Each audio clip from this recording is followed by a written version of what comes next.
విశాఖలో తెలుగుదేశానికి ఓటు వేసినందుకు కొందరిపై వైకాపా రౌడీలు దాడికి పాల్పడ్డారు. విశాఖ ఉత్తర నియోజకవర్గంలోని బర్మా క్యాంపులోని ఇప్పుడు రాత్రి 10 గంటలు 10:30 సమయంలో ఈ దాడి జరిగిందనే విషయము తెలుస్తోంది. ఎందుకంటే బాధితులతో కూడా మాట్లాడడం జరిగింది. అయితే వాళ్ళు ప్రస్తుతం కేజీహెచ్ లో చికిత్స పొందుతున్నారు.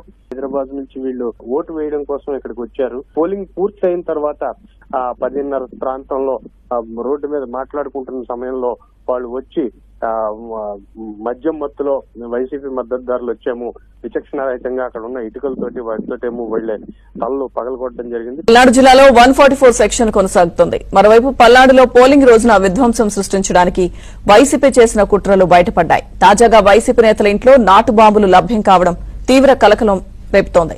ఇక రసాయనాలతో చేసిన నాటు బాంబులుగా పోలీసులు వాటిని గుర్తించారు. ఒకవేళ పోలింగ్ రోజున వీటితో విధ్వంసానికి పాల్పడి ఉంటే పెద్ద ఎత్తున ప్రాణ నష్టం జరిగి ఉండేదని భావిస్తున్నారు. పల్నాడు జిల్లా మాచవరం మండలం